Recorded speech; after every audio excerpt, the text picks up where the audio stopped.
नमस्कार। आज हम बात करेंगे विधि के स्रोत के रूप में विधान के बारे में, लेजिस्लेशन के बारे में। विधि के प्रमुख स्रोत हैं विधायन, प्रथाएं यानी रूढ़ियाँ, न्यायिक पूर्ण निर्णय, और जो दूसरे अन्य स्रोत हैं गौण, वो हैं विधिवेत्ताओं की साहित्यिक कृतियाँ, विदेशी न्यायालयों के निर्णय आदि। ये हम पहले डिस्कस कर चुके हैं। विधायन के बारे में बात करें तो विधि के स्रोत के रूप में सबसे अधिक महत्व प्राप्त है विधान को, विधायन को, लेजिस्लेशन को। इसके दो प्रमुख कारण हैं। वर्तमान जो कानून व्यवस्था है, जो राज्य व्यवस्था है, स्टेट पॉलिसी जो है, उसमें विधान मंडलों द्वारा जो निर्मित विधि जो है उसे ही कानून के रूप में स्वीकार किया गया है, उसे ही कानून के रूप में मान्यता प्राप्त है, क्योंकि इसे राज्य की संप्रभुता शक्ति का बल प्राप्त होता है। जो विधान मंडल जो विधि निर्माण करती है, उसके पीछे राज्य की संप्रभुता शक्ति होती है और उसका अनुपालन ना करने पर राज्य द्वारा दंड का प्रावधान निहित रहता है। दूसरा कारण है कि जो विधान मंडल के सदस्य होते हैं वो जनता के चुने हुए प्रतिनिधि होते हैं, इसलिए इनके द्वारा पारित विधि को लोकमत का समर्थन प्राप्त रहता है। डायस तथा ह्यूज ये विधिशास्त्री हुए हैं। इन्होंने अपनी पुस्तक ज्यूरिस्प्रूडेंस में विधायन यानी लेजिस्लेशन शब्द की व्याख्या करते हुए कहा है कि किसी प्राधिकारिक शक्ति द्वारा विधि को विमर्श पूर्वक एक निश्चित सांचे में ढालने की प्रक्रिया को विधायन कहते हैं, बशर्ते कि न्यायालय ने उस शक्ति को विधि निर्माण के लिए सक्षम प्राधिकारी घोषित किया है। तो उनके अनुसार किसी प्राधिकारिक शक्ति यानी कोई ऑथोरिटी है जिसे न्यायालय ने इसके लिए ऑथराइज माना है विधि निर्माण के लिए, वो सोच समझकर, वर्तमान परिस्थितियों को देखकर, उस विधि के, उस नियम के गुण अवगुण को समझकर उस नियम को विधि के रूप में संहिताबद्ध करती है, तो उसे विधायन कहते हैं। इसमें सबसे बड़ी बात यह है कि उसे डायस और ह्यूज के अनुसार कि न्यायालय ने उस अथॉरिटी को ऑथराइज किया है विधि निर्माण के लिए। भारत के संविधान में संसद को सर्वोच्च विधायी शक्ति प्राप्त है, जबकि अमेरिका में सर्वोच्च विधायी शक्ति यूएस कांग्रेस के पास है। अब देखते हैं कि विधान यानी लेजिस्लेशन शब्द का अर्थ क्या है और क्यों इसकी आवश्यकता है, इसकी महत्ता क्या है, आवश्यकता क्या है। विधान या विधायन, इसे अंग्रेजी में लेजिस्लेशन कहते हैं। यह दो लैटिन शब्दों से मिलकर बना है, लेजिस प्लस लेशियो। इसमें लेजिस शब्द का अर्थ है विधि और लेशियो शब्द का अर्थ है प्रस्थापना। इस प्रकार विधान शब्द का शाब्दिक अर्थ है विधि की प्रस्थापना करना या विधि का निर्माण करना। इंग्लैंड में विधान शब्द को दो अर्थों में प्रयुक्त किया गया है। विधि निर्माण की प्रक्रिया और इस प्रक्रिया और इसकी कार्यवाही के पश्चात जो विधि निर्मित होती है, उन दोनों को ही विधान, लेजिस्लेशन कहा जाता है। तो इस प्रकार राज्य के विधान मंडल द्वारा जो प्रख्यापित विधि है या घोषित विधि है, उसको ही विधायन कहा जाता है। ऑस्टिन कहते हैं कि ऐसे सभी वैधानिक कृत्य, लेजिस्लेटिव एक्शंस, जिनके परिणाम स्वरूप विधि का निर्माण होता है या उसमें संशोधन या परिवर्तन होता है या कोई नया उपबंध जोड़ा जाता है, विधान के अंतर्गत आते हैं। तो ऑस्टिन के अनुसार पहला तत्व तो हो गया वैधानिक कृत्य, दूसरा इसमें विधि का निर्माण हुआ, उसका परिवर्तन हुआ, उसमें परिवर्धन हुआ, नया उपबंध जोड़ा गया या संशोधन किया गया। ये सभी कृत्य जो है वैधानिक कृत्य, वो विधान के अंतर्गत आते हैं। ऑस्टिन के अनुसार वैधानिक कृत्य के अभाव में कानून का निर्माण नहीं हो सकता। सामंड ने 3 अर्थों में विधान शब्द को सारगर्भित किया है। पहले अर्थ में सामंड कहते हैं, जो संकीर्ण और नपातुला ट्रेडिशनल अर्थ है, विधान विधि का वह स्रोत है जो सक्षम अधिकारी द्वारा विधिक नियमों की घोषणा से उत्पन्न होता है। सक्षम अधिकारी जो विधिक नियमों की घोषणा करते हैं, उससे विधि का निर्माण होता है। दूसरे अर्थ में सामंड कहते हैं कि दूसरा अर्थ थोड़ा व्यापक है उससे, जिसके अंतर्गत विधि निर्माण की समस्त पद्धतियां सम्मिलित है। विधि को निर्मित करने के लिए या उसमें परिवर्धित, संशोधन, परिवर्तन करने के लिए जो भी कार्य किए जाते हैं, वे सभी कार्य विधायी प्राधिकारी, लीगल अथॉरिटी के, लेजिस्लेटिव अथॉरिटी के कार्य माने जाते हैं।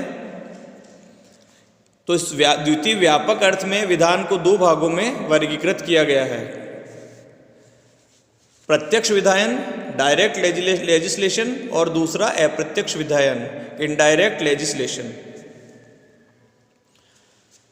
विधानमंडल जो विधि घोषित करता है उसे प्रत्यक्ष विधान कहते हैं, डायरेक्ट लेजिस्लेशन कहते हैं। और इसके अलावा वो सभी प्रक्रियाएं जिनसे विधि का निर्माण हुआ है, वो सभी कार्यवाहियां जिनके द्वारा विधि का निर्माण हुआ है, अप्रत्यक्ष विधायन कहलाती है, इनडायरेक्ट लेजिस्लेशन कहलाती है।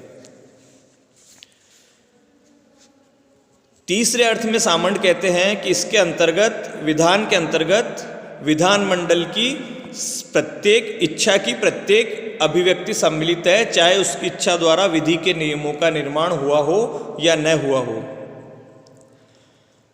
इस अर्थ में संसद यानी पार्लियामेंट के प्रत्येक अधिनियम को विधान की श्रेणी में रखा जा सकता है। इस दृष्टिकोण से विधानमंडल का कार्य केवल नियम बनाना ही नहीं है, बल्कि उसके समस्त कार्य विधान शब्द के अंतर्गत सम्मिलित माने जाते हैं। ग्रे ने भी विधान को अपने शब्दों में परिभाषित किया है। उनके अनुसार राज्य के व्यवस्थापकीय अंग की औपचारिक घोषणाओं को विधान कहते हैं।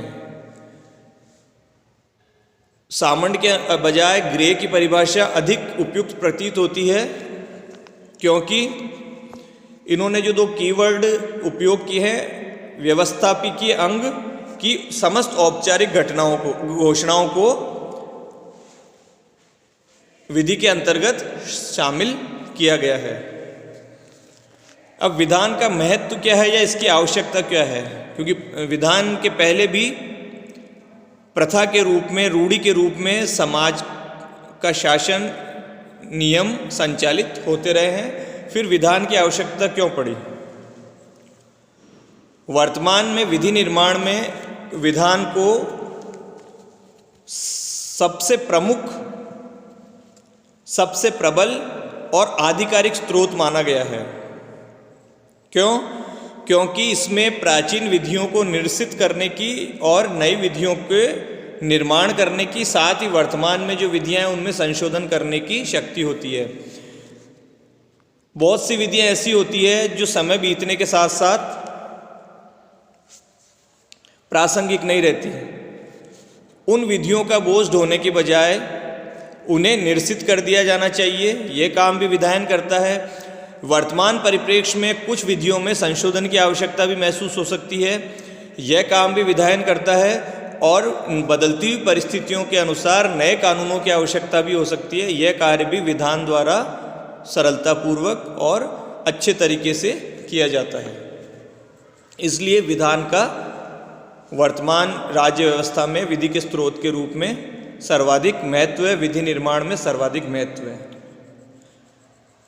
रॉस्को पाउंड कहते हैं कि विधि के 4 प्रमुख उद्देश्य हैं, 4 प्रमुख प्रयोजन हैं। सबसे पहला है न्याय व्यवस्था स्थापित करना, दूसरा है समाज में स्थिरता लाना, तीसरा है समाज में प्रत्येक व्यक्ति की अधिकतम स्वाधीनता सुनिश्चित करना, और चौथा है मानव की अधिकतम संतुष्टि।